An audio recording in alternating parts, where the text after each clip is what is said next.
York's very own muscle building coaches, Anthony Bevilacqua and Pete Kacharian, proudly present to you New York Muscle Radio.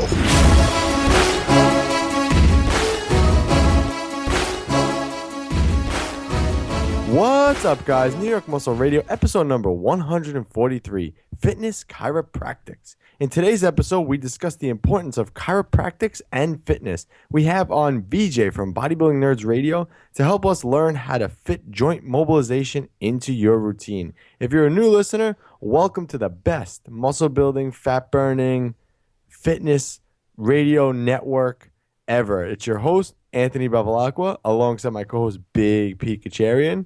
And today is again going to be number 143. Remember back in the day, big guy, when you used to text 143? What did that used to mean? 143, man. Damn, I don't know. What did that mean? You really don't know what that means? Oh, you're an asshole. That's why you never sent it. What did 143 mean? I love you. Why does 143 mean I love you? I don't know. I just what it was. Like when texting wasn't what it is, you just text 143, and that used to mean I love you. Wow. I mean, that was probably like way before even smartphones, I assume. Yeah, right? It was like beeper time too. Yeah. And then if you typed in 43110 and turned it upside down and said hello. Yes, I know that actually. Yeah, I knew that. And there was another one you could do too. I think you could say evil or something like that. Yeah, upside down with the sevens or something like that. Yeah. Yeah, that was way before smartphones. Nobody would even think to do anything like that now. Yeah, I don't know why 143 mean I love you. I don't know where that came from, but that's just what it was. No, I was definitely at that time. I was not sending "I love you" text messages. I don't know if that's a good thing or a bad thing, but that's the way it was, definitely. Yeah, well, you at that age, you were probably too busy into food.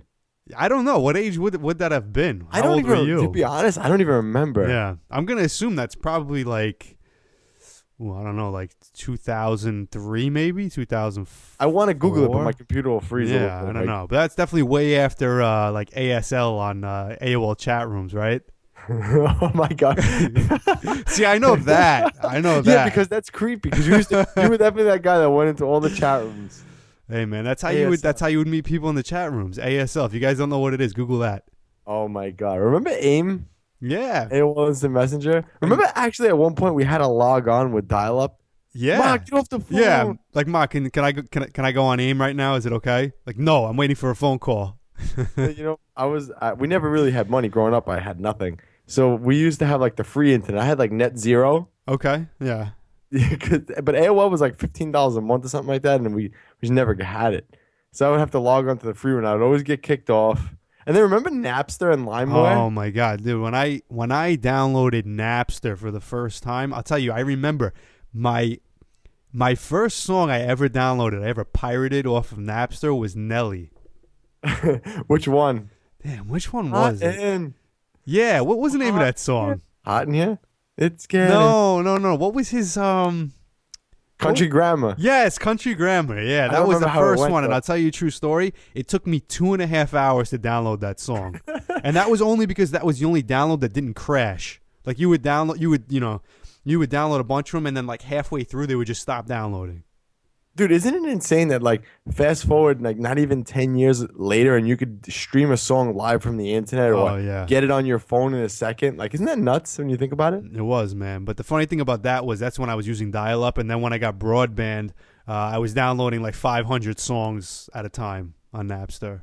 And porn and a whole bunch of other stuff. Yeah, I mean, porn probably came a little later with like LimeWire. I don't think I ever downloaded porn on Napster. Oh man, LimeWire. I used to hate LimeWire because there used to be like all those different options you had for each song, and some of them never worked. Yeah, you had to know where to. You had to know which ones to download. You know, there was a trick to it. But it's so funny because we used to have basically the stuff we're talking about. For anybody who's not familiar with that, that was us. Like we had to do that to like get songs that we wanted. Like now you can't. You could just go on YouTube. Like we had to like do like shady stuff to get Country Grammar. You know? Oh, man. But we appreciated it so much more. Down. I know. I was really mad about that. You know what I used to do actually, because I was always afraid of getting caught, because like that was like the big thing back then. You can't get caught. I used to like take the file like out of the Napster folder, thinking that like it was. I used like, to do that too, man. Yeah. What about though? I used to literally. This was the best one. Forget about burning CDs. I used to burn PlayStation 1 games, copy them. I never did that. Yeah, so I used to have like a collection of. I used to go to Blockbuster. For anybody who doesn't know Blockbuster, that's pretty bad. But yeah, we used to have Blockbuster, and I used to rent PlayStation 1 games, make copies of them, and play them in my PlayStation 1 game. And you actually had to rig the PlayStation 1 system to play copied games, because there was something with the copied games that they wouldn't work if you put them in with the system turned off. So you'd have to turn the system on, keep the lid open, switch the original game out, and put the copied one in. It was like you'd have to like MacGyver the whole thing to make it work. But you know what? I had a stack of copied PS1 CDs. Someone's going to come knocking on my door tomorrow now. Yeah, definitely. My favorite game for PlayStation had to have been Tekken. Oh, Tekken 2. Tekken 2. Yeah.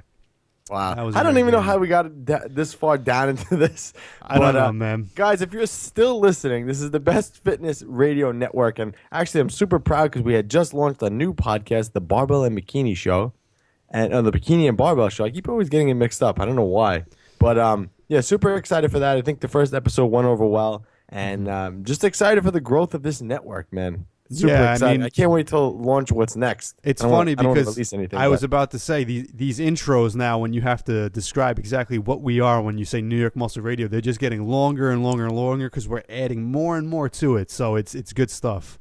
Yeah, man, just super excited. So again, guys, if you didn't check that out yet, it's not in its own feed yet. It's still on this feed. You'll see it on here for another couple of weeks, and then we'll transition it on its own. But again, stay tuned for that, the Bikini and Barbell Show.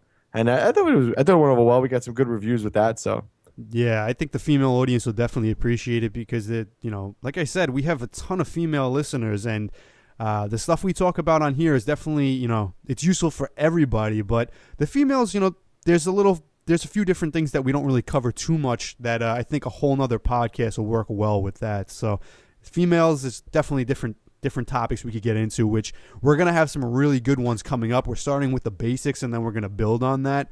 So if any information we put out is pretty basic and simple in the beginning, we're going to get into the more complex stuff. And as always, if you guys have topics, that's what me and Anthony were talking about this.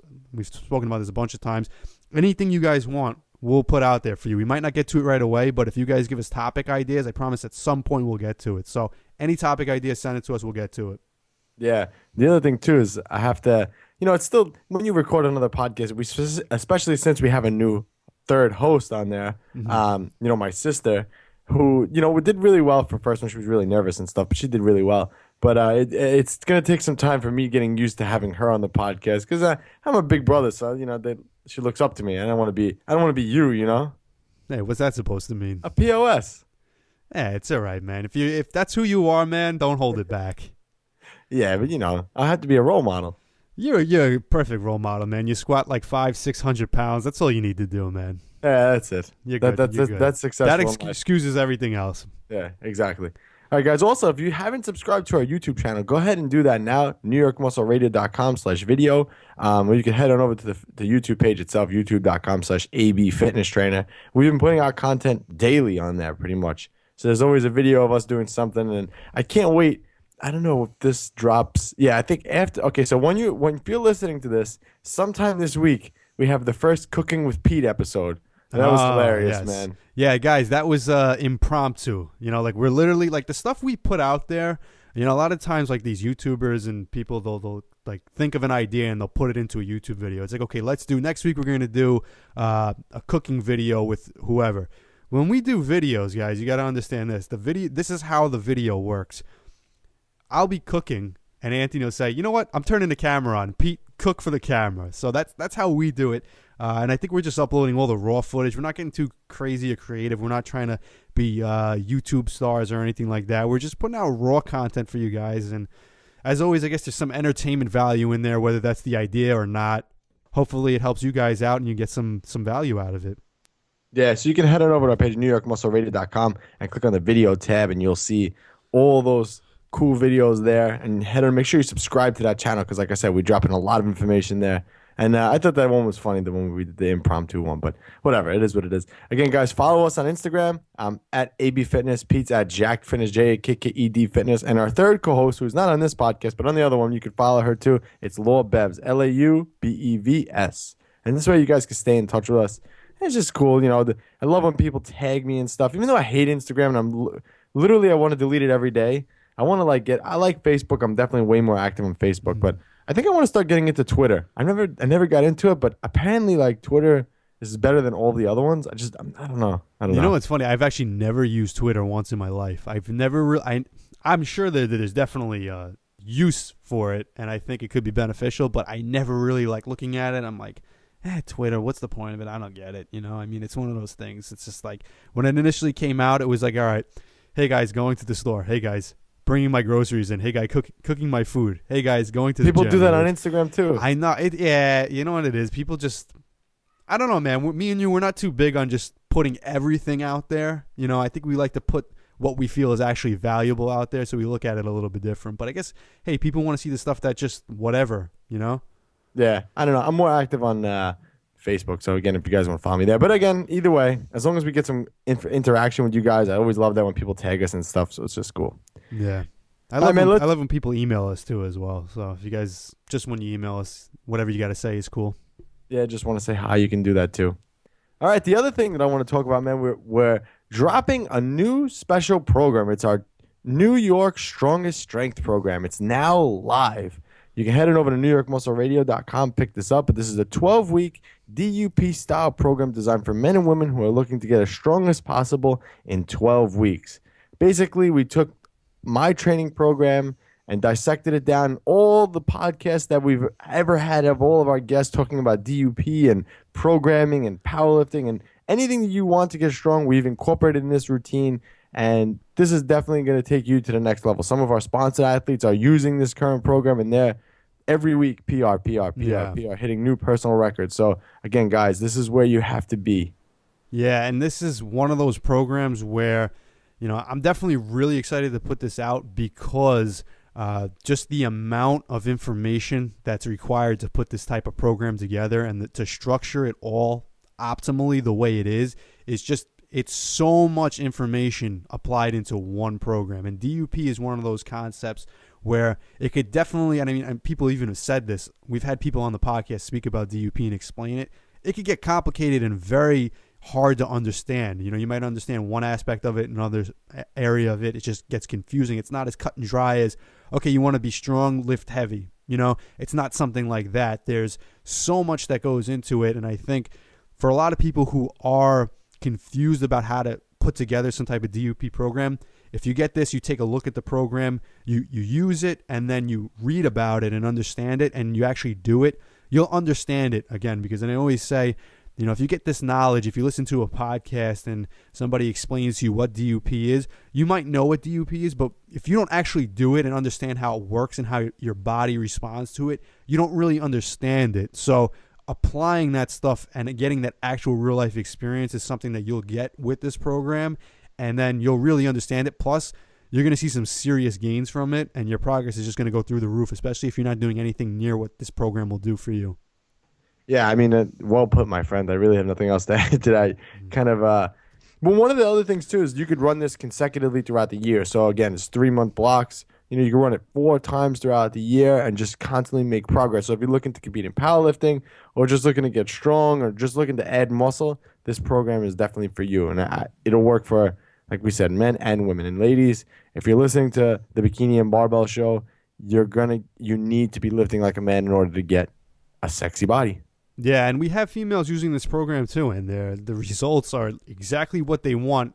And the funny fact is they never would assume, okay, let's go into this type of program to get these results. They assume let's go on the leg blaster machine, the booty blaster, and let's do some lateral raises to cap out those delts. No, they're benching, squatting, deadlifting, glutes are coming out, quads are coming out, hamstrings, delts, everything. Just have that beach body look, even though they're females doing powerlifting training. So it's one of those things, you got to do it before, you really see the results. And once you do see the results, you're going to understand why it works.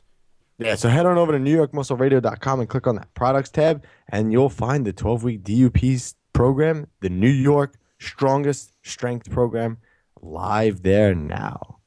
Again, guys, one more time, don't forget to subscribe to our YouTube channel, NewYorkMuscleRadio.com/video. I want to make sure you guys are subscribed there because, like I said, we're putting out daily content. We always give out good tips, though, regardless of where it's at. Like you said, we don't hold back there. But I'm excited for this. Let's move on to the trending topics. So, man, I have a couple things here, so I don't know which one I should talk about here because two of them are intertwined. He always gets very excited for this segment. If you could see his face when we move to the trending topics, he always has a nice grin on his face. He's like, I'm ready to do the trending topic. And I think he also likes it because he likes to throw me off with it a little bit because I have no idea what it is. So he gets pleasure out of both. Okay, so now the Celebrity Apprentice dropped the TV show with Arnold Schwarzenegger, and I talked to Pete about this before. The show sucks. And I'll get into that later on. The show sucks, but Arnold is the man. There's nothing, he's the best. So anyway, I recorded 2 clips from it that I'm going to play for you guys because I think it was just really, really cool. So listen. The thing is, I have to tell you that I remember when I was like 19 years old and I was managing a gym in Munich, and I was told to advertise a certain way as the manager. And I said to myself, I'm going to go an extra step. I'm going to go and take all my clothes off in the middle of the winter and put little bathing suits on and walk on a marketplace where everyone was shopping and post. I wish I was alive then. All of a sudden the media came around, photographers, they took pictures and everything. There was the next day in the paper. Wow. Mr. Universe running around naked in the market. Right. And all of a sudden our gym was packed. Within 2 months it was packed. How you being the governor of California? Yeah, exactly. But I mean, it just shows that I did not just listen what I was told. I did not just follow orders. And so the question that I'm saying is did you... Well, that was one clip, and I thought that was just a cool story, so I had to record that. Thank God for DVR, man. I had to record that because that sounds like something Arnold would do. But it's just cool. Like, one thing that I find super interesting about a lot of successful people is how their minds work. Mm-hmm. And like he said in the clip, it's like, I didn't just listen to what I was told. I was working for this gym. I had to get more sales to the gym. So what did he do? He stepped outside the box. He just went out there and started posing. But this is the other clip. I don't remember what this one is because this was like this is last week now. But hold on, let's see. There's a lot of things that we have to do that we don't feel comfortable. It's not just about comfort. I know. Sometimes you have to go beyond that. If I would have been training for the World Championships in bodybuilding and in powerlifting and all those things, only will look for, I'm going to train only until my comfort level is down, and then from that point on I stop. So let's forget about comfort. Right now I feel like a woman that is surrendering over there, that is crumbling. So he's basically yelling at Snooki because Snooki was on the show. But it's cool the way he talks. It like draws you in, And I think that his stories are true because look at where he is, and he didn't get that where he is, doing the average stuff. Yeah, and I mean it definitely comes down to what you're talking about as far as the way their mind works. It really does all come down to mindset. It's how you look at everything. The way he's describing it basically is, he says forget about comfort zone. That's a big problem that a lot of people have. And I think that's the reason why he's so successful and a lot of other people are so successful is, they understand what it takes to get the job done, but they don't stop at the end of their comfort zone. They keep going regardless of if it's comfortable, if it's not. If the job requires you to do something, you do it to get it done. And I think that's why a lot of people end up failing with, nutrition, with getting in shape, with training or anything. If it's pushing them beyond their comfort zone, a lot of times people have that, they tend to just, okay, stop right there. This is too much for me. This is as far as I'm going to take it. And if it's too hard, I don't want to do it. But, you and I both know, especially something is very, very difficult, like getting on stage and doing contest prep. You have to push way beyond your comfort zone. Your comfort zone, might be a couple weeks of dieting. But when you got to go 16, 20 weeks on very, very low calories, do that cardio, I think the funny thing is once you push past your comfort zone, you realize it's not as bad as you expect it to be, and you just keep going. I think that's another way to look at it that a lot of people don't. But you're only going to experience that once you go beyond your comfort zone. Yeah, exactly. It's just like, basically I guess the takeaway message from Arnold is, think outside the box. Don't be confined to what people tell you. Like, oh, this is kind of why I hate when people say, oh, you're only allowed to gain after a certain point 1 pound of muscle a year. It's like, I mean, maybe to a certain extent, yes, but don't sit here and tell me if I don't train super hard and I don't do everything 100% correctly, if I don't have my branched chain amino acids and whatnot, I'm not going to gain 2 pounds of muscle. I mean, really, don't listen to the limits that people set for you. Set your own limits, Like, I know I'm not going to gain, obviously, 50 pounds of muscle in a year, but, there's got to be more than a pound. You know what I mean? Right. Well, yeah. Like, I hate when people just set limits like that. You have to think outside the box. And I think the other thing, too, especially with social media, and sorry to cut you off, big guy, but people just copy. Yeah. Copycat. You know, like, oh, this one's squatting 3 times a week, so I have to squat 3 times a week. Right. And, you know, necessarily, maybe that works for that person, but it might not work for you. So don't conform to what the other sheep are doing. Yeah. You know, be a lion. Yeah. Travel down the road less traveled by. It's so true, though. And I think, you know, that's probably the hardest thing to do, because the easiest thing to do is, even if it's a difficult path to go down, but other people are doing it, then it's easy for you, because you're like, I'm not the only one doing this. At least I'm doing what other people are doing. And for them, that's successful. So it's easy for you to say, okay, well, at least this path has led someone to success. So probably I'm on the right path. But the hardest thing to do is when nobody's traveled down this path and you say, you know what, I think this path, it's completely outside the box, but I think it's going to work, but I have to just kind of go in with blind faith and hope that it works. That's definitely the hardest thing to do. And that's definitely something that me and you do a lot of, not just with training, but with a lot of other things in life. And I think definitely, especially with training too, as well. But just with the stuff we do in life outside of the gym, there's many ways to follow other people's paths that we tend to think outside the box and say, okay, you know what? This might not even work, and we might fail miserably, but we got to try it to see if it works. Yeah, and I think that's the key in life, basically, from what Arnold says and what I've listened to. Like, I read Walt Disney's book, and you made fun of me for that, but you made fun of me that it motivated me. But I think the thing that I find fascinating about all these people, we'll get to that in a minute, but yeah. all the things that all these people have that have achieved super, like, extraordinary levels of achievement. I'm just amazed at how their mind works, because it's not like everybody else. And one of the common trends that I see between all these people, Walt Disney, Arnold Schwarzenegger, Steve Jobs, is they just keep going. It doesn't matter. Right. Everything could be failing. Everything could, like with Disney, he failed so many times, but he just kept pushing forward because he saw his vision. And I mean, look where, you know, it's worked for him. So I think that's the key, is having persistence. So again, don't fall prey to what everyone says on social media. Everybody's, you know, heads in their phone too much. I think you got to take your time away from that and focus on what counts. Oh yeah, absolutely, man. I mean, social media is definitely like the death of a lot of people. Unfortunately, it just, you know, if you're just gonna follow the herd with social media, you're probably not gonna get anywhere. All right, so now moving on with the trending topics. So now I told you the show sucked, The Apprentice. Now the only reason why I watched the show and wanted to watch the show was because of Arnold, right? Right. Now The Apprentice, the show sucks. The people they have suck, like what I don't even know, the contestants. I don't even know what they're fighting for, whatever they were trying to win or become. I don't even know. Fun fact, actually, Arnold Schwarzenegger's nephew's on the show with him. Oh, okay. I didn't see it. I don't know. Yeah. Meinhardt? No, that was his brother. What the hell's his name? I have no idea. I can't remember his nephew's name. But anyway, he's on the show. I hate everything about it, but I like Arnold. And as you can see, those two clips that I played, that was majority of the whole thing.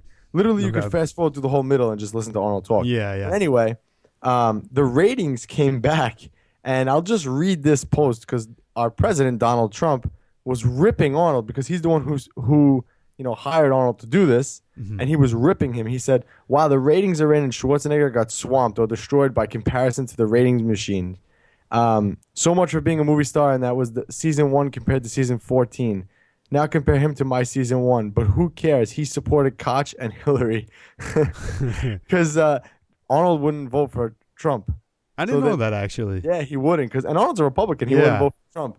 So a few hours later, Arnold tweeted him back, and he said, he directed a quote for, here we go. He said, "There's nothing more important than the people's work," to Donald Trump. And then then Arnold says, "I wish you the best of luck. I hope you'll work for all the American people as aggressively as you worked for your ratings." So I just thought that was funny that they kind of went back and forth on it. But the show did suck. Yeah, I'm sure it did. I didn't even watch it. That's why. The only reason why I watched it was because of Arnold. Yeah. So I just thought that was funny. That would be the only reason I would watch it too, but that's basically what I expected from it. But I think, the 2 clips you probably pulled out of it were the highlights, and now I got any value that I thought I might have get out of the show. Yeah, you basically got it in. All right, and I have one more topic for the trending topics. I know this is going a little long, and we made this about Arnold Schwarzenegger's trending topics, but it just happened to be what's in the news. So the next thing, I tagged you on this on Facebook the other day. You never actually responded, about fasting during a bulk. Did you read that? I don't know if I saw that tag because I don't remember looking at that. All right, so basically I came across someone's post. I don't remember who it was. I don't remember what it was, but someone's post basically saying that during a bulk, it's better to do intermittent fasting than versus doing it while dieting. And I agree with this 100%. So I was curious what your thoughts were. So basically what he said was, when you do fast during a bulk, that basically what this person recommended was doing like a 24-hour fast of having 0 to 800 calories for the day. But basically by doing a fast during a bulk, you give your body a break from digesting all the food, you improve your insulin sensitivity, and you keep your body fat down. Overall, you're going to maintain a leaner look using fasting during bulk. So that was basically the gist of it. So I'm curious what your thoughts are, since you never answered my... Yeah, I don't think I saw that you tagged me in it for whatever reason, because I don't remember this. I usually look at everything you tag me, and I don't remember seeing this. Facebook does that sometimes, though. Yeah. But anyway, actually, because at first I was going to say, I don't know if I agree with that 100%, because when you're talking about doing an intermittent fasting during a bulk, I assumed right off the bat that you were talking about the typical 16-hour fast and 8-hour feeding window. So I thought maybe he was saying just to cram it all in. But you're talking about that intermittent fasting day, like a day fast, but not necessarily a full fast, because some people do intermittent fasting where they don't consume any calories for 24 hours. But he's saying for 24 hours, basically go super low calories. You said like 800 calories or less. And I definitely think there's pros and cons to that. I don't know. Did he say how frequently he would do that? Once a week. Once a week throughout the entire bulk? Yeah. Not necessarily a bad idea. I've never used that strategy at all, but for the reasons that he's saying that is beneficial, I do agree with that.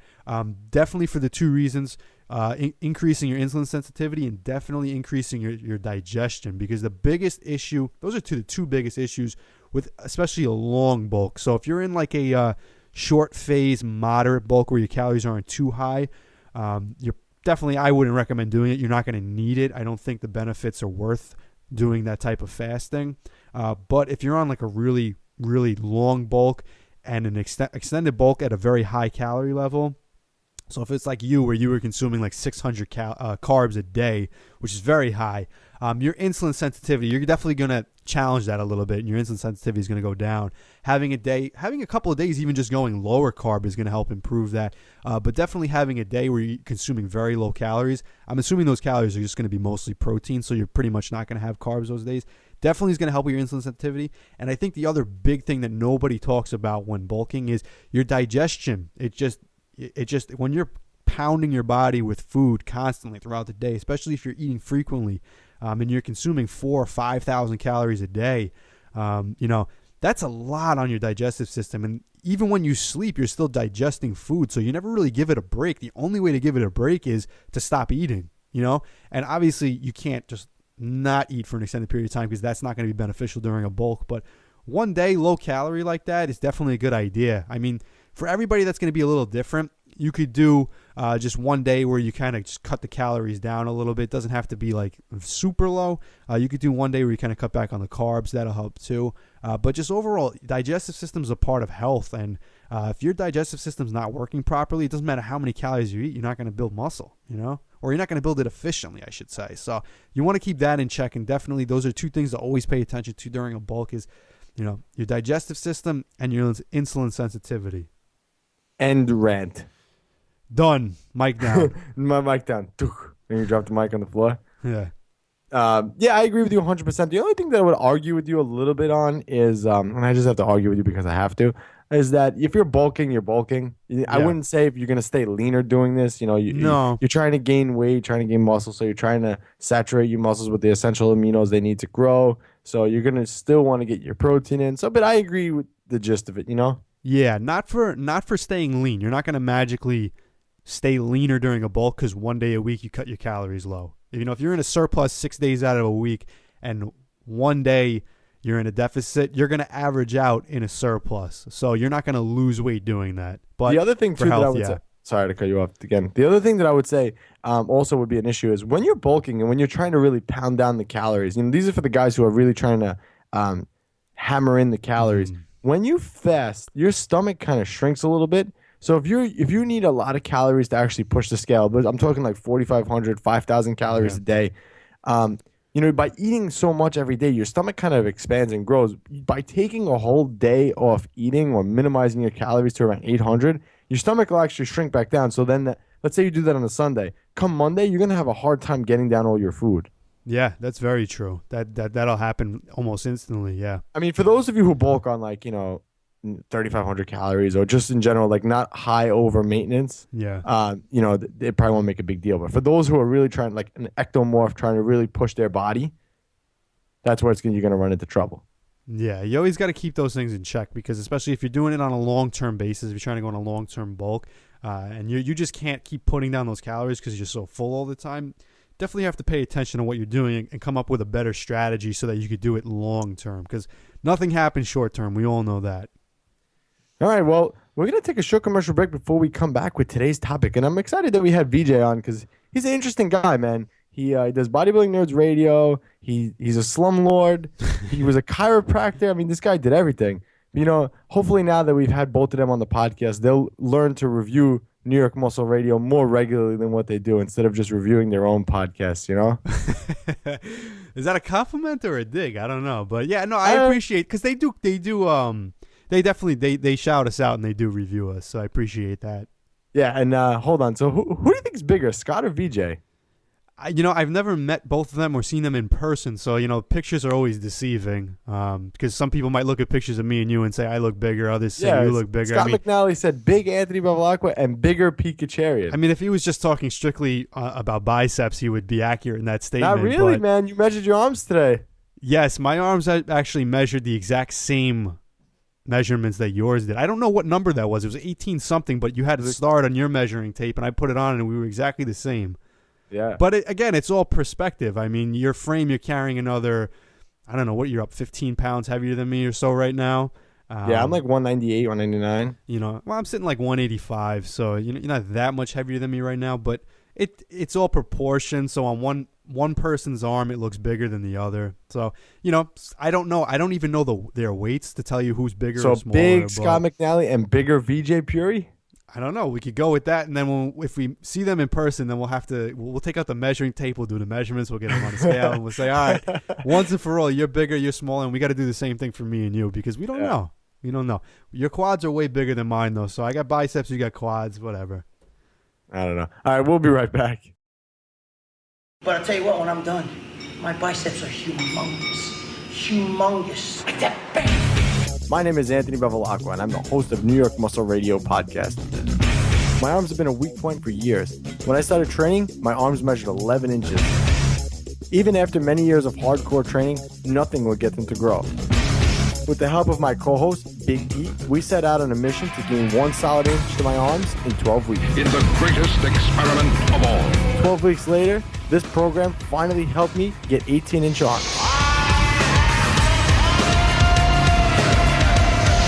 The 12-week arm experiment, the ultimate arm growth program, ebook, the audio book, and the workout video. Pick up your copy now on NewYorkMuscleRadio.com.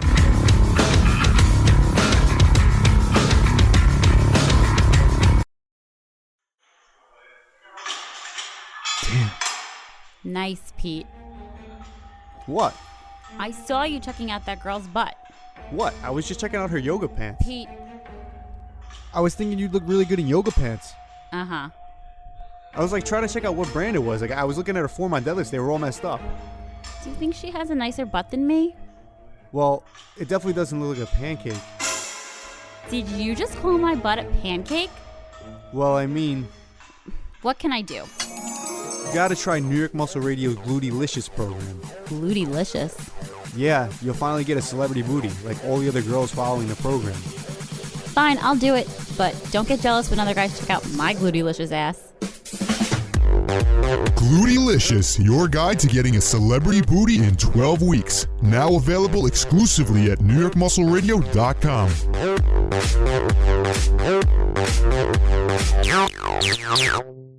What's up, New York Muscle Radio listeners? It's your co-host, Big Pete Kacharian, and I'm glad you're all listening.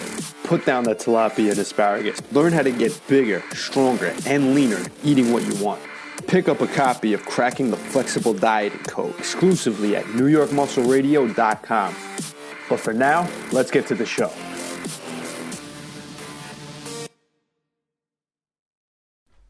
All right, guys, we're back. New York Muscle Radio, episode number 143. Fitness chiropractic with Bodybuilding Nerds Radio's own Vijay Puri, who is actually a chiropractor.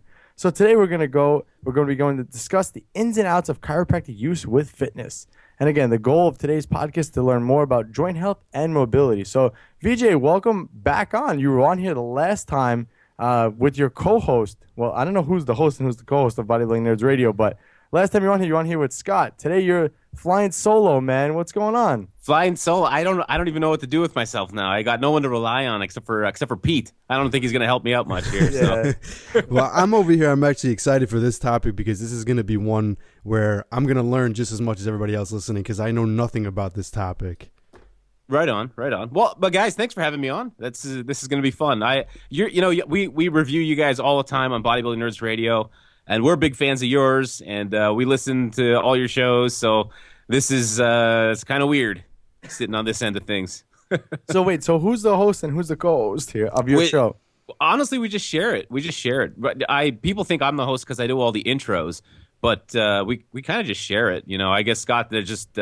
What happened was that he was always real busy with work, and it was like I had to like coax him into doing that show, and I was just like, I'll do everything, and I'll do all the computer work, I'll do the uploading. You won't have to do anything. You just got to sit there and talk with me, and that's it. So I kind of took it by the horns, and ran with it. But together we just kind of share the host duties, Yeah, it's so funny. And you know what? I think this is going to be such an interesting topic today because, I listen to Bodybuilding Nerds every week too. And every week I'm learning more and more about you. So most people don't even know that you are a chiropractor. So before we discuss chiropractic, kind of give us more of a detailed story on your life and how you found fitness and where chiropractic fit into all this. And what else do you do? Oh, man. Wow. Okay, where do I start here? So start from the beginning.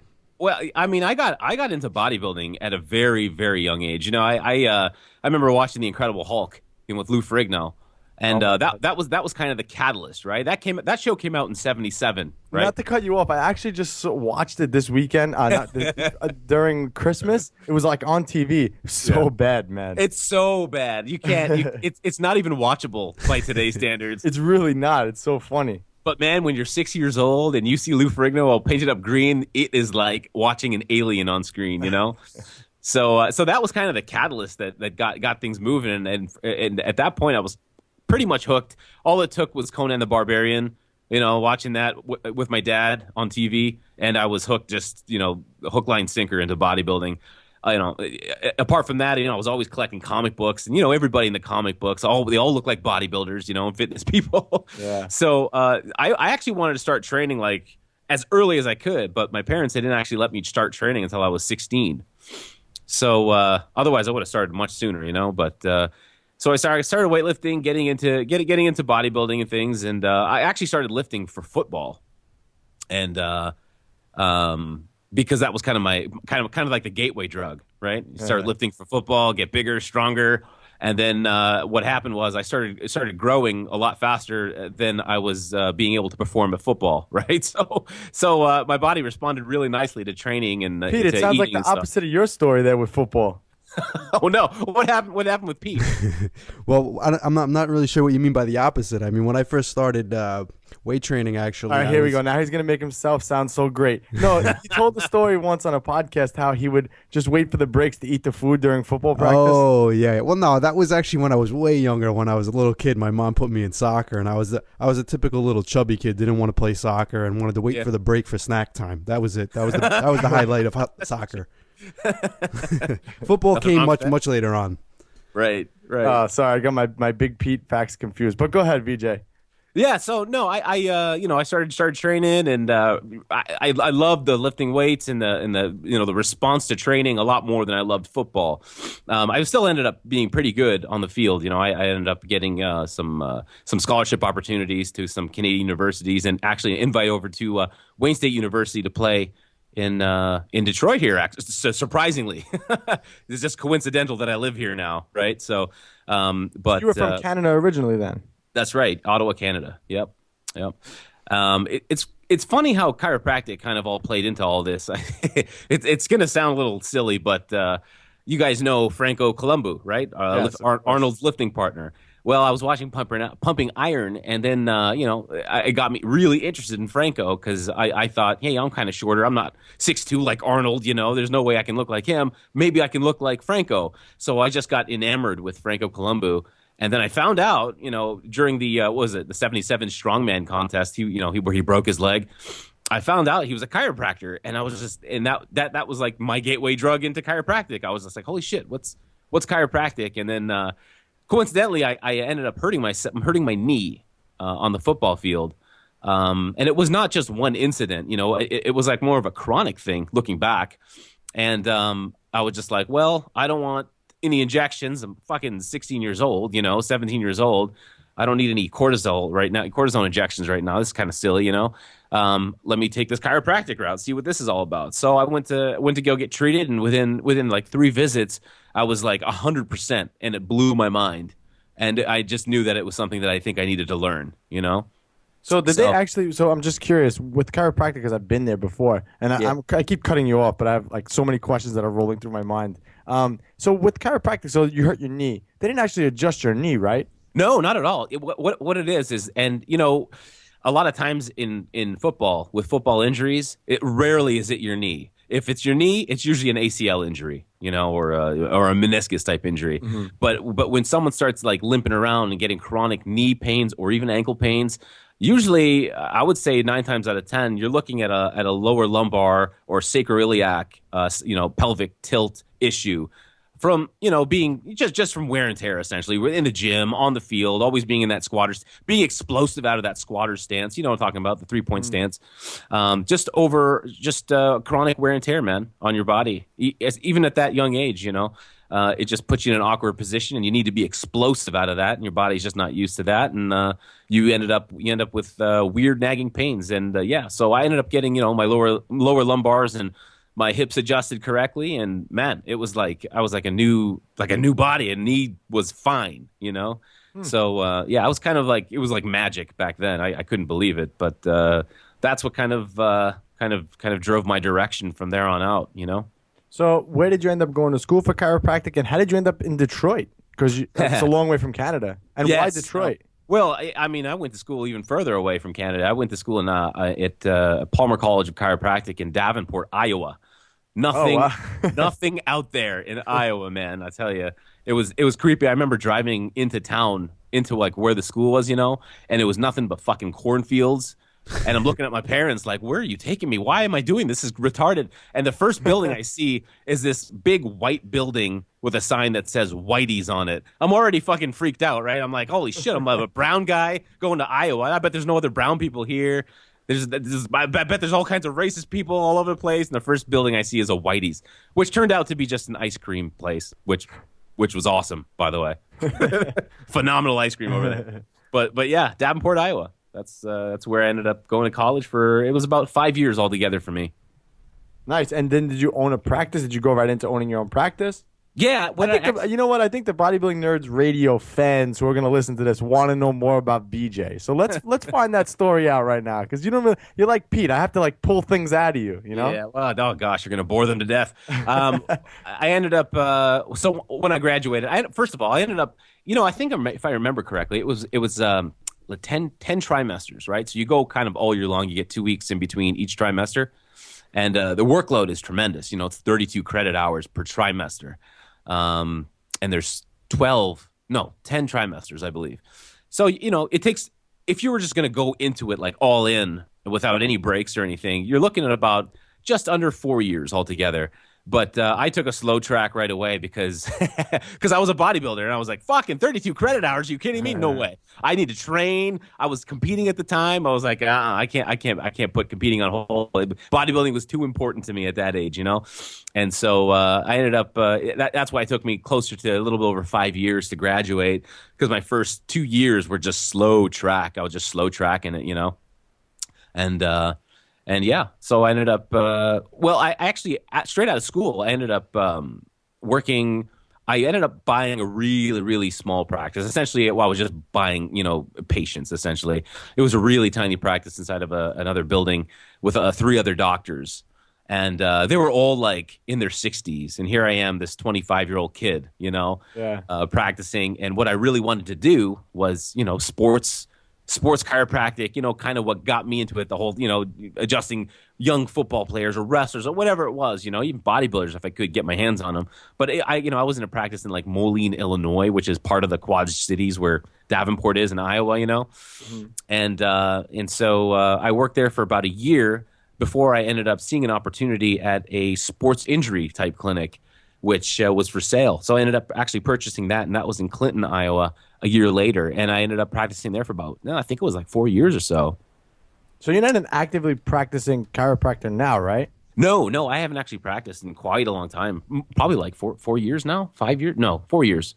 Yeah, I was practicing in and out here and there, helping a friend out locally, just to help him out with his hours and stuff. The guy was working nonstop.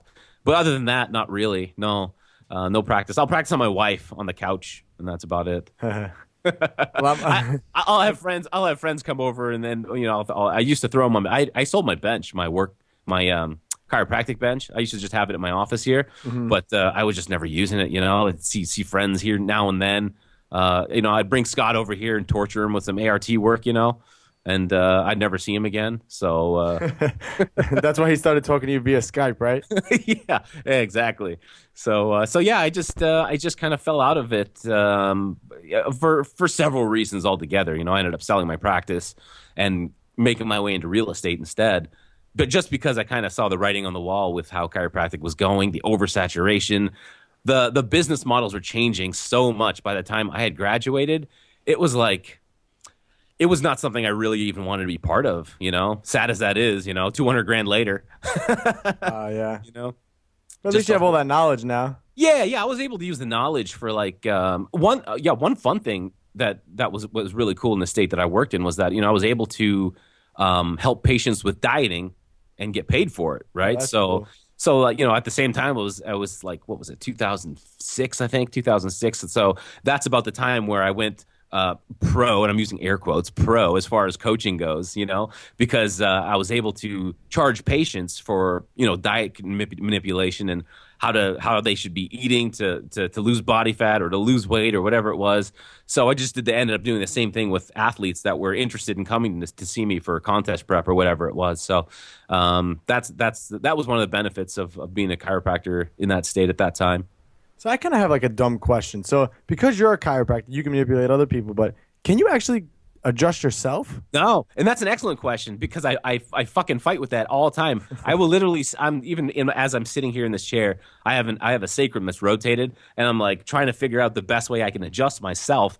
It doesn't work. I try to teach my wife, but it's kind of an acquired skill, Yeah, I can see that. It's kind of like a barber, How you can't cut your own hair? It sucks. Shit, I cut my own hair. I'm pretty good at it now. So, do you really cut your own hair? I do. Yeah, I do. I've been cutting my own hair for like, gosh, I don't know, 10 years now. Fun fact: Pete actually cuts my hair. For some reason, I would have guessed that. I don't know. I could just see you guys with your shirts off and you're just cutting each other's hair. That's exactly what we do. We work out and then we do haircuts, shirtless. That's how you East Coast guys go, man. Gym, tan, laundry, haircuts, shirtless. Exactly.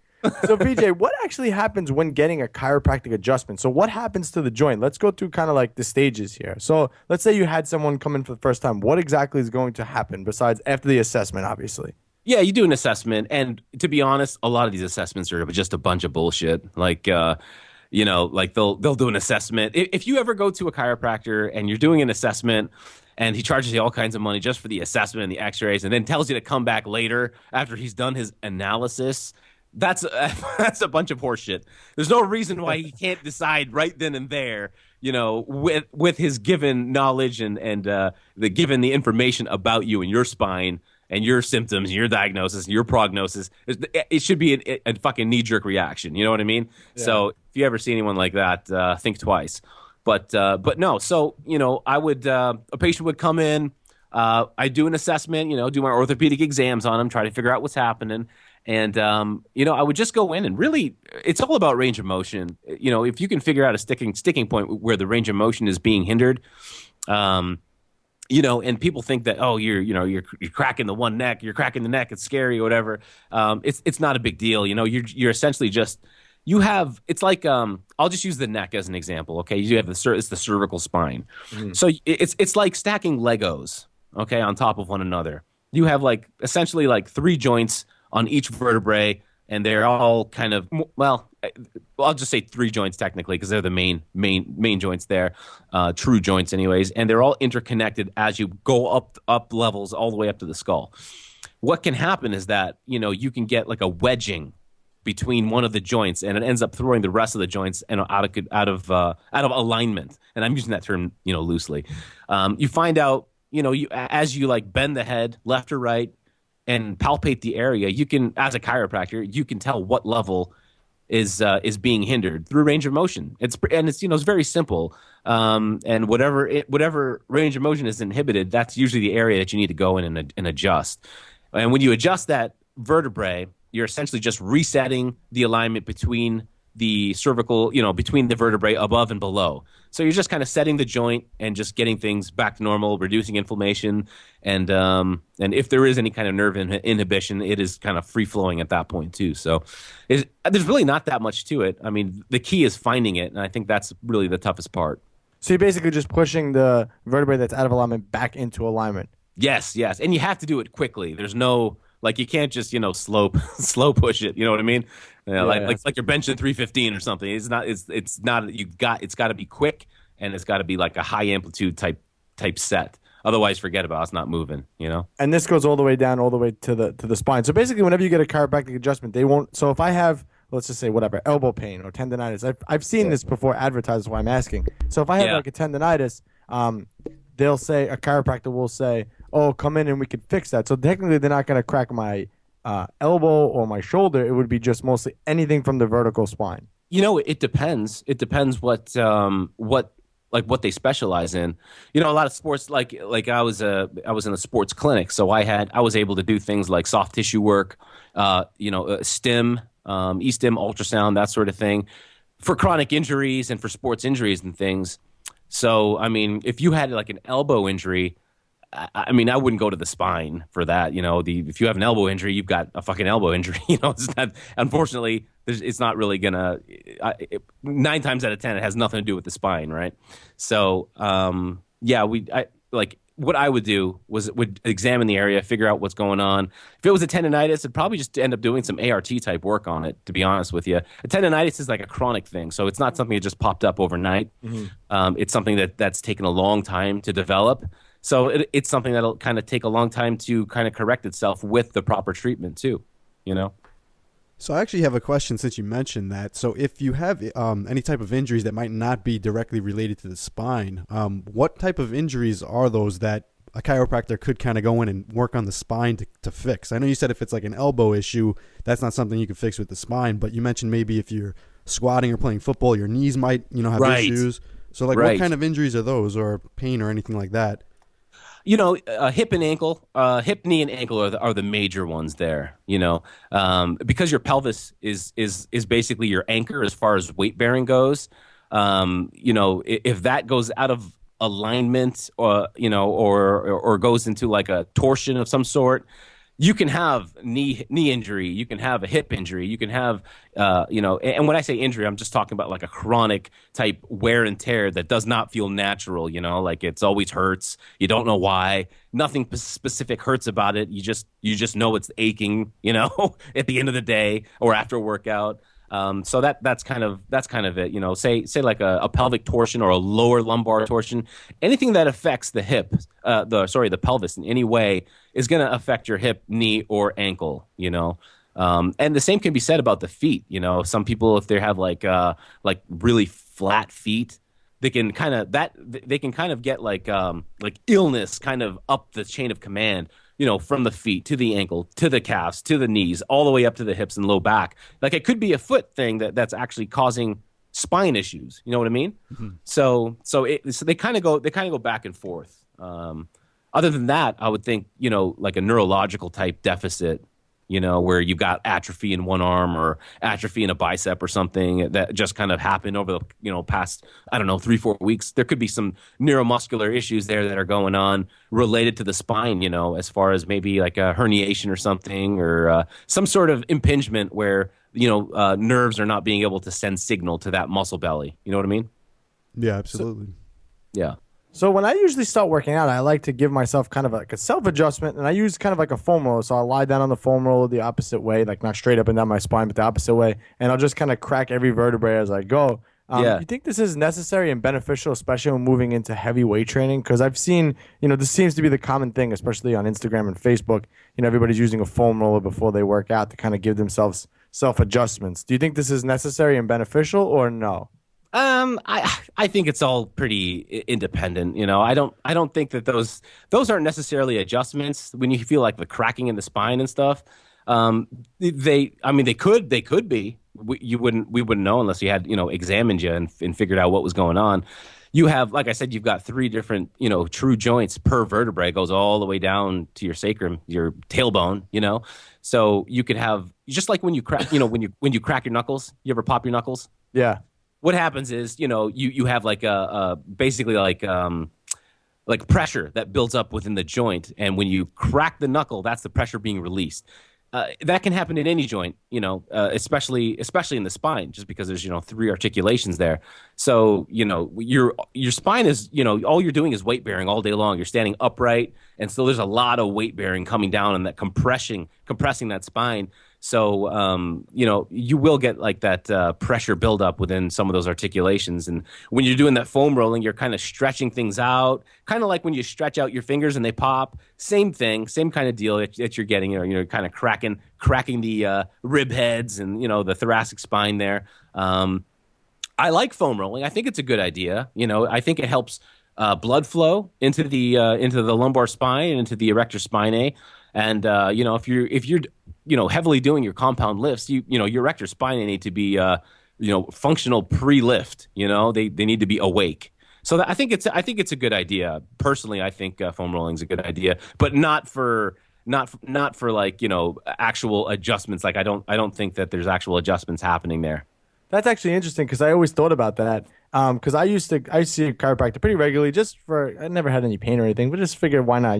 My insurance covered it, so why not? Sure. So what I wanted to test my theory kind of. So right before I went into his office, I kind of cracked my back on the foam roller, and he couldn't get any adjustments on me. So that's why I was like, I guess it's working doing that. I don't know. Yeah. Unfortunately, it's like everyone wants to hear the sound. You got to hear the crack. That doesn't necessarily have to take place, though. Unfortunately, that's just like that's just kind of the icing on the cake, really. You can get an adjustment without that sound. So if you stretch out the spine and you've released a lot of those gases that were trapped in those articulations and they pop, they're not going to pop again from anything that a chiropractor can do.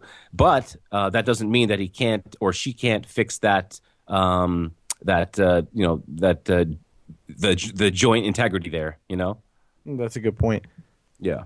So one of the things that I always heard as a kid, and I don't know how true this is, so I figured I'd bring it up here and I ask you, that if you crack your knuckles, you're going to develop arthritis. Is that true? And if that is true, does it work any other joints? Does that matter or no? Man, my hands, I'd be a fucking caveman by now if that were true. I just pop my knuckles constantly. I've been doing it for, 38 years now, So I don't know. I think if anything, it's healthy. Because it keeps range of motion they say a range of motion is life. You keep moving, and the longer you can keep moving, the longer you can sustain your joints, the healthier your joints will be, and the longer you'll have joint integrity and you'll be pain-free or whatever. And when you're cracking your knuckles, you're essentially inducing a range of motion of some sort. So I just don't think it's a bad thing at all. And like I said, I would be horribly arthritic if that were the case. Yeah, because that was one of the things that I always heard that as a kid, and I was like, I don't know if I should be doing this. Good. So I guess my next question is, should you be cracking your own joints? Because I can crack my neck, I can crack my lats, I can crack like all these weird things, my knees sometimes. Like, should I be doing that on my own? Or if anybody listening to this, Pete, do you crack your own joints? I mean, I crack my back constantly. I'm always, when I'm sitting in my chair, I'm always twisting left and right, leaning back, trying to crack everything. I mean, it feels good. I don't know if it's bad for me or if it means anything that I could crack it that constantly, but that's what I do. No, that's not a bad thing. You're going to catch fly. Look, any chiropractor that says, "Oh, you shouldn't be doing that," is because he wants you to go see him. That's all. Mm-hmm. It's just a marketing ploy. It has nothing to do with actual joint health. I think it's a good thing. I think it's fine as long as you're not hurting yourself and you're not giving yourself some sort of chronic long-term injury of any sort, which I doubt.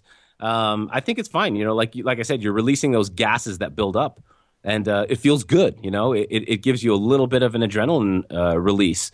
And, when you release that adrenaline, things get, you feel stronger, you feel better, you get a little bit of a high, just because probably all the nitric oxide that's just trapped within the joints or whatever, you get that flush type feeling and it just kind of wakes you up a little bit. I think it's fine.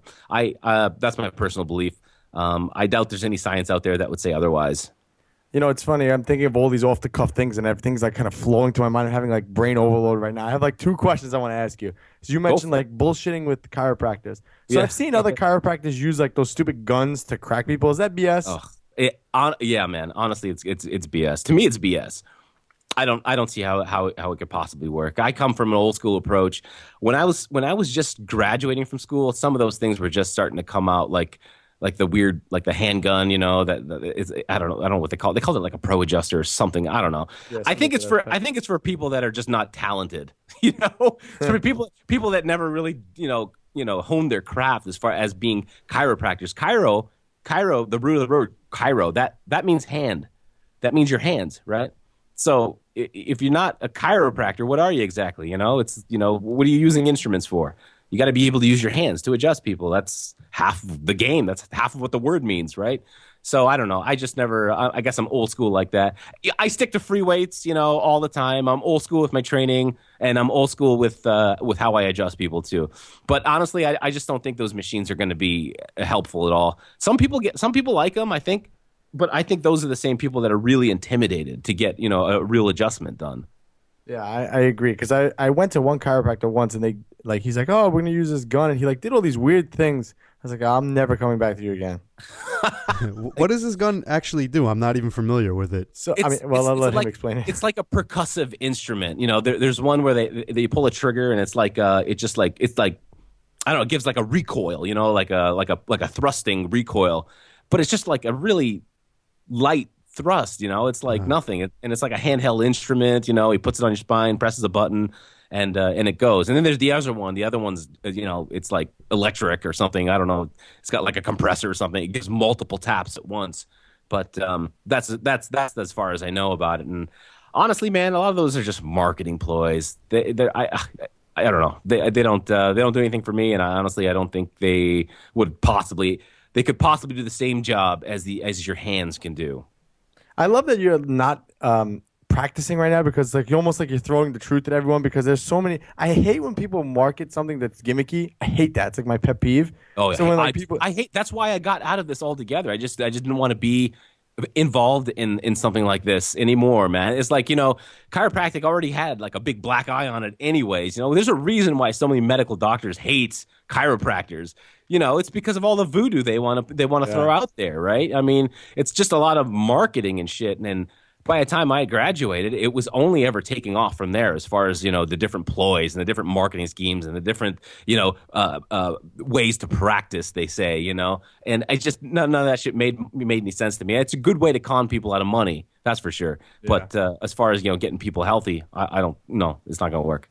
So how often should someone into fitness get adjusted by a chiropractor then? In your your honest recommendation here. Obviously, you have nothing to gain from telling us the truth here. No, and everyone's going to be different. Honestly, it's just like when you're making a diet for someone. It's not always going to be the same. You can't just we'll make changes every 2 weeks and that's it for everybody. You know what I mean? Yeah. So you can compare it directly with diet, nutrition, and coaching. Everyone's spines are different strengths, different elasticity, can hold adjustments better. And it all has to do with like muscle strength too. It's like one of the reasons why I got out of chiropractic is because the truth is that if the muscles are strong and the muscles are functioning, that's what's going to hold your adjustments. You know what I mean? People go and get adjusted every week. I don't know if that's good for you. I don't know if that's bad for you. I don't, honestly, none of it really matters if you have shit muscle tone. You know what I mean? Mm. Because the second you get adjusted, you walk out of there, it'll be out again because you have weak spine erectors. You sit in a chair all day. So hold on, wait. Define shit tone. What would that be? Like muscular strength. Pete? Right. Yeah. Like your average obese fatty who's got no muscle at all. Just tons of adipose tissue, and the muscle that they do have, when they flex it, it's got no hardness to it. You know what I mean? It's just like sponge. Yeah. If you have muscle tonus like that, you've got no muscular tensile strength whatsoever. There's no way on earth that a joint is going to be healthy. I don't care how many adjustments you get, they're never going to hold. And they're never going to help you out. Because if you can't bear that weight and use your muscles to be able to bear that weight, then forget about it. It's nothing's. It's not going to be able to hold itself together. So what about someone like yourself, for instance, or like me or Pete? Like a hard training bodybuilder or a fitness buff or something. If you're training 5-6 days a week and you're going hard, I'd recommend. Like I said, it's different for everybody, and dependent upon your own recovery and that sort of thing. But 1 to 2 times a week max. Maybe even once every third week or something. Or once a month. Shit. It's kind of like all over the place. It's really I can't make like a blanket statement, as to you know what I mean. So, like I said, have you ever been to a chiropractor? No, I've actually. That's why I said in the beginning of this podcast, I know nothing about this. Never even been inside an office. Yeah. Every time I get adjusted, I kind of feel a little taller. It's weird. You walk out of there a little stretched out. Sure. Yeah, exactly. Yeah. It's actually, you actually can't, because when you do get adjusted and you're getting like a full spine adjustment, and they're adjusting multiple levels that they find, they're attracting like a lot of water. It's a lot of blood flow, a lot of water, like retention within the joint capsule and within like the disc spaces and stuff, and keeping them healthy. That's one of the great benefits of it, and yeah, when those things add up, you probably end up being, maybe a good like couple millimeters taller, Definitely feels that way. And actually, I went to a chiropractor once, and it's funny. I've been to a lot of chiropractors now that I talk about this, but I have like knock on wood, I'm pretty healthy and strong. But he actually told me once to look at the bottom of my shoes. He said if you look at the bottom of your shoes, you could see where your shoe is worn, and that's usually a telltale sign that something's going on with your spine. Yes, absolutely. Yeah. Look at the soles of your shoes, and you can. Well, it's not necessarily your spine, but it has to do with your gait. How you walk every day, and then that will kind of tell you, if you've got some sort of pelvic tilt going on or a lumbar issue, or it'll kind of tell you where you're. Everyone has like a certain way, like you should be walking. Heel strike, and then rolling onto the outside of your foot, and then toe off. That's kind of how they, how they kind of explain it. As far as how you should be walking. But some people have really pronated feet that are like flat feet. So if you look at the bottom of someone's shoes like that, you'll see wearing completely different than someone who doesn't have flat feet. And that can be indicative of ankle injuries later on, or like bowed knees, or knock knees, I should say. It can affect a lot of things. Just your gait. Yeah. So yeah, he was right. Yeah, one of the areas I've always noticed on my shoes, and I actually just took my slipper off to look here. The bottom outside of my shoe on the right side is usually always a little more worn than the other side.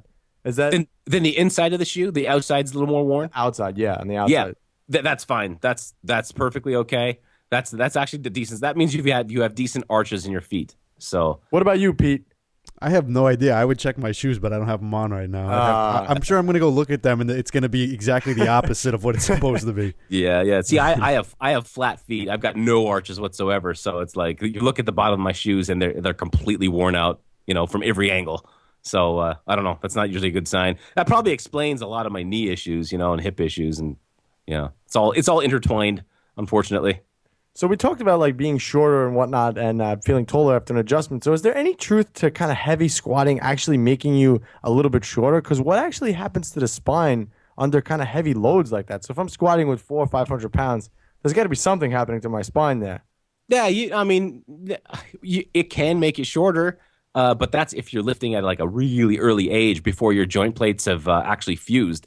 Like say you're squatting super heavy when you're like 12 or 13. Before you even like hit that puberty, before the testosterone starts pouring out of you. If you start lifting then a lot heavier, you kind of force those joint plates to close, and you can end up being a lot shorter than you potentially could have been. But if you're like fully developed and you're squatting heavy, it doesn't really play any difference. If anything, it keeps your disc spaces a lot healthier as long as your form is good and you're not you're not having an arch back, it's nice and flat and you got great form.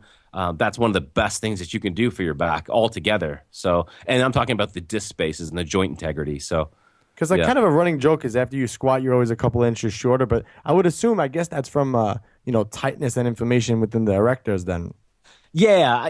If there's any truth to it, it has nothing to do with the actual spine itself. It has everything to do with, like you said, the erectors being fully flexed, and the trapezius being fully flexed. All those big blanket muscles that just kind of drape over the spine. You flex those, and you're going to lose a couple millimeters, sure.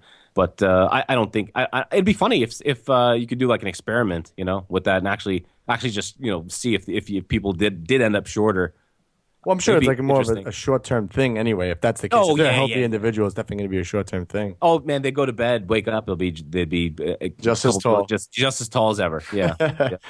So with that said, is there any benefits to using like inversion boots or tables just after lifting in general? Is that like healthy for the spine, or is that like, because one of the things behind those things, and I guess I kind of want to almost see if it's true or not, is that, and it makes sense obviously when you hear about it. Inversion, basically, for those of you that don't know, is basically there's these certain boots or tables you hook your feet onto, and you kind of hang upside down, and you let your spine kind of pull the opposite direction that gravity's pulling on. Is there any benefit to that, or is that just a little BS? Those are great, but under the right circumstances. Like, I don't think you'd get much out of it post workout. I think they're great if you have like an injury, like a disc injury or chronic disc injury or a facet injury of some sort. It would help to kind of so when you have a disc injury and you have like a herniation, you have like between every vertebrae you have a disc, right? And they're thick. They have like a kind of a gelatinous center, kind of like a egg yolk, in the middle of each disc, Mm-hmm. And what happens is under a certain torsion of the spine and under a certain torsion and compression at the same time, you force that yolk to kind of go to the opposite side that it's supposed to be on. And what ends up happening is if there's enough force, you can kind of pooch it outside of the disc altogether. So it kind of does this herniation, this kind of like it spits out into like the into the space where your actual spinal cord is. So that's where like the herniation can come from. So if you were to like have that type of injury where you needed to kind of suck that yolk back into the center of the disc, a good thing to do is like an inversion type table or gravity boots, that sort of thing, because it stretches out the spine altogether. And when you're putting that kind of like a stretch on the spine, you force in a lot of those disc spaces to kind of realign into where they're supposed to be. I'm kind of like giving you the cliff notes on it and you're doing a good job, man. I'm trying to make it as relatable as possible, but I hope other chiropractors aren't listening. but that's the best I can explain it, to a listening audience, and that's when an inversion table would be beneficial. Now, if you don't have anything going on with you, then there's really no reason to do that. As long as you're training and you're not injured and you can, as long as you're progressing with your training, it's not a must-have. I would say in the long term, it's probably, I don't know, it's probably healthier for you than going to the chiropractor every week. Yeah, me and Anthony we've been experimenting with that a little bit after. We do heavy squats and deadlifts. We have been throwing on the gravity boots and hanging. And like you said, I guess it's probably not doing anything directly for the spine post-workout, compression-wise. But I could definitely speak for myself, and I think Anthony agrees that when we do this, we do notice that when we get on there and we start hanging, our arms don't touch the ground. The longer we hang on there, it seems like we really lengthen out and we are able to reach it. But I guess according to what you're saying, that might be more muscular than actually spinal. Yeah, when it's hard to stretch. It's hard to stretch out like the disc spaces and joints when muscles are like full of blood and under like overwork. It's like if you have if you have a huge pump in your low back or in your erectors or whatever, you're not going to allow maximum stretch within the joint spaces with that kind of tensile strength within the muscle bellies. Like if you were to do it first thing in the morning, straight out of bed, then for sure, because you've got like completely relaxed muscles that aren't in a semi-spasm, essentially. You know what I mean? So they're not working against gravity in any way, shape, or form at that point. So the spine, the disc spaces and the articulations, they can kind of stretch out and force water in, nutrients, that sort of thing. That's probably the best time to do it. Yeah, that was my next question. So if someone is using them and they already have purchased them, I've had those things for years. When would be a good time to use them then? You said in the morning, but like how often, how many times a week? I mean, again, this is just a kind of you could do it. Question, I know it's different for every person. Yeah, you could do it every day if you wanted to, like 15 minutes, kind of work your way up. You can't do 15 minutes right off the bat. You kind of have to work your way up because everyone's spines are different. Everyone's, disc spaces are different. They're going to react differently. So you just kind of have to test the waters, but you can work your way up to every day for, even 20 minutes, if you wanted to. It's one of the healthier things you can do for your spine in the long term. Yeah. So now I'm curious now, because we were talking about the spine and whatever. So what are your thoughts on kind of using a belt for heavy lifts in general? Some people rely way too much on them and some people don't even use them. So what's your kind of thoughts on it from a chiropractic standpoint? I'm not a fan, man. Never have been. I remember using it, as I first started training when I didn't know any better, essentially. But I ended up with like lower back issues, right away. I was 16 years old, 17-year-old, training 18. And I was wondering why I'm getting all these fucking back, issues at such a young age. And it was because I was going, with really heavy weights and not giving my body the time it needed to, build up those erectors like they should have been. You know what I mean? So in the long run, belts are just a crutch, man. That's all they are. And you can't, you really shouldn't rely on a belt for several reasons. Number one, you're going to limit the amount of development in the erector spinae, in the multifidi muscles, all the small, tiny little muscles that are like the proprioceptive type muscles that are like, networked into the spinal, into the spine, the bones themselves. Not necessarily like the big prime movers, but those are the important ones that sustain the spine essentially. Even the quadratus lumborum, that the small kind of fan-like muscle that kind of sits over the flank area. You're not, long term, if you use a belt, none of that gets developed under the heavy weights, and those are the people that end up hurting their backs in the long term. Oh, I can't squat anymore because of my back. Well, they were using a belt. That's why, long term. It's not a good idea to me ever, really. Other than that, you can cause yourself some inguinal hernias, abdominal hernias. How many bodybuilders have you seen with abdominal hernias? Tons, right? And they always use a belt. That's what it is. I mean, you're pushing. You don't have the core musculature to be able to hold your spine in place under 500 pounds or 600 pounds with that being on your back. So what happens? You end up pushing your abdomen out to push against the belt. And that is your resistance. Well, that's fine, but what you're going to do over time is you're going to kind of split. Make micro tears in your linea alba or in your inguinal area under heavy pressure. Kind of like when you strain to poop. You know what I mean? Uh-huh. That same kind of pressure, but tenfold because you're squatting 500, 600 pounds or whatever it is. And you're putting that kind of pressure on your abdomen. You're gonna force a hernia of some sort. It's gonna happen. It's not if, it's when. If you don't have those muscles developed and the spinal muscles developed, then forget about it. That's so interesting. I think that's a good argument because my co-host here, he swears by a belt now. Yeah. I don't recommend them. I mean, if you train with that without a belt, and you're able to throw around, heavy weights for compound lifts, and you could do that healthy for the first, 3-4 years of training, there's no reason why you should ever need a belt after that. There isn't. Now, if for whatever reason you have, a weak lumbar, joint integrity or whatever it is, or the muscles just don't get strong for some crazy reason. I don't know why. They should, but there are those rare cases, and those are the ones that could probably get away with using a belt. But those are really, special cases, like few and far between. Yeah, I think a lot of people also rely on the belt. They wear the belt for everything. Dumbbell it's rows, a crutch, man. It's a crutch. Yeah, it's like they need to. Some people just wear it because I think it makes their waist look small because they're not training their obliques, they're not training their abdominals. They're just essentially like voiding that entire like a squeam pelvic girdle. Exactly. Yeah, yeah. So the muscles never get a chance to grow, or be trained or get hard, So that whole area becomes undertrained, and you kind of get that look, I guess. I don't know, but it doesn't help with a small waist, dude. I competed, with a 29-inch waist, I know the whole time I was able to deadlift 600 pounds or squat, 500 pounds on my back, So I don't think there's anything that says, heavy weights over time gives you a thick waist. It's just, muscle ends up, if you have muscle that gets put on in the, it gets put on everywhere at the same rate, kind of deal. You know what I mean? Yeah, it makes a lot of sense.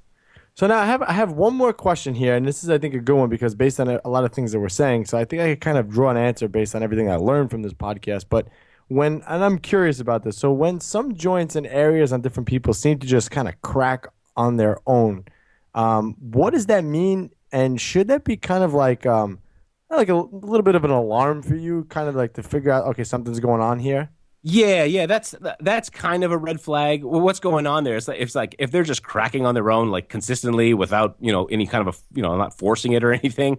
What's happening is like what they call like a hypermobility type issue, where like the ligaments within like the holding the bones together are just are not strong enough, or they don't have enough tensile strength, or there's too much laxicity, there's not enough collagen deposition going on there, or whatever it is. But it's a hypermobility issue, and it's not the worst thing in the world. You've got to get the surrounding muscular strong enough so that hypermobile joint doesn't have a chance to get dislocated later on in life or whatever it is. But no, that's kind of is something to be alarmed and understand and know how to correct it. It's not the end of the world. There's that's actually an easy fix. It just takes a lot of time, because like I said, you got to build muscle mass and strengthen the muscles and stuff, and you got to train hard. So I wanted to just ask one more question that I think a lot of people might have a little confusion about, and it's something that, especially when I first started training, when we deal with pain and you don't really know the body too well, is something that I had trouble distinguishing. And it's, how do you really figure out if you have a pain in a certain area, if it's muscular or if it's a joint type pain? You always hear, oh, my back hurts or my neck hurts, and a lot of times when people say that, they think, okay, maybe it's a disc or maybe it's something in my neck. But it might actually be muscular, nowhere even near the area. You might have back pain, but it's muscular in the glutes. It might be muscular in the lower back. It might be, a rhomboid, and then you feel it like it's in your spine. How do you distinguish if it's actually a joint pain? That's a tough one to answer. I mean, say if the pains when you're sore from training the day before or the day after. You know what I mean? That's a different quality of pain. Like you flex, like say you train biceps, the next day you flex your bicep and there's a pain there. Well, that's fine. That there's no joint space in the bicep.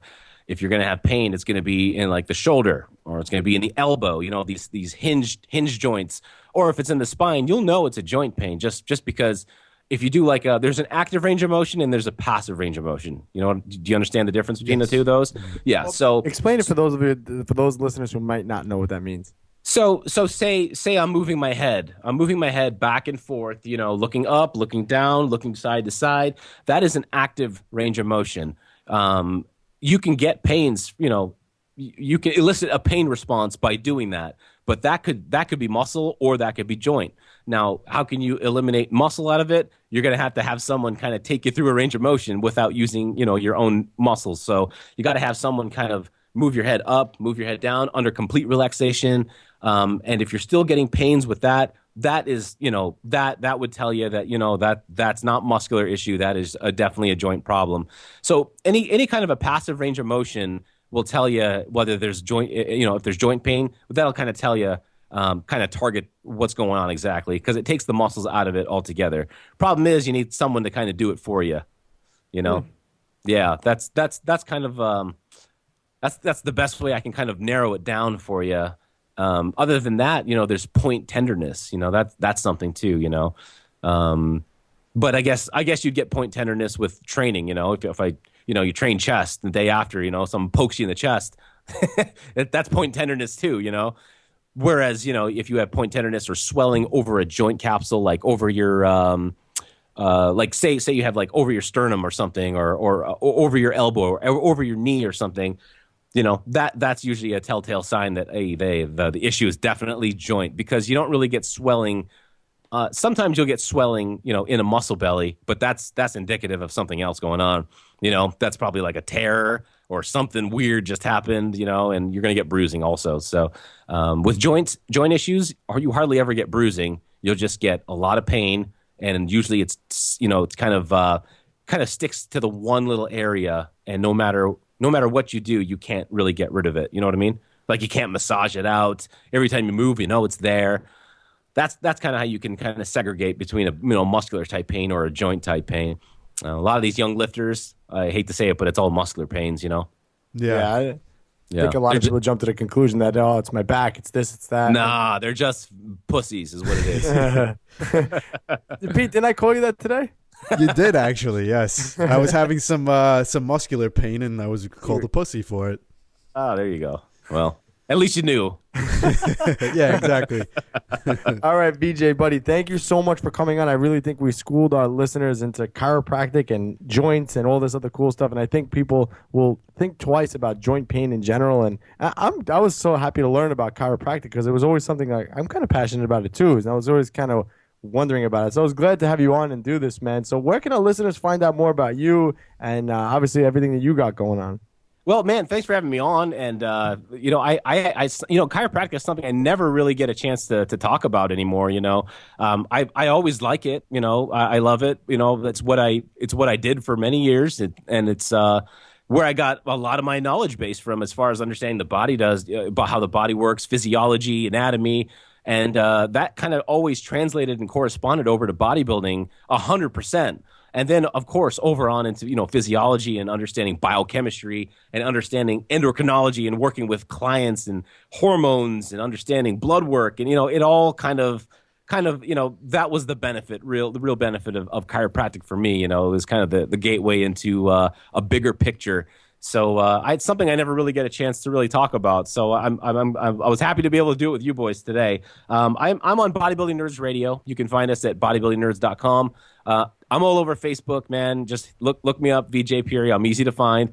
Instagram is Bodybuilding Nerds Radio. And that's it, man. If you want me, you can find me easily. I'm very accessible. Yeah, and he's got plenty of puppies and guitars on his page. So guys, be on the lookout for that. That's it. Yeah, lots of entertainment here on my page. Yeah, he airplays the guitar very well. Yeah. No, nobody airplays like I do. It looks like I'm really doing it. Pete, go ahead. All right, guys. Pete and Anthony with Vijay Puri, New York Muscle Radio, and we're out. Enjoyed this episode of New York Muscle Radio? Make sure to hit that subscribe button, leave us a 5-star review, and be sure to follow us on Facebook, New York Muscle Radio.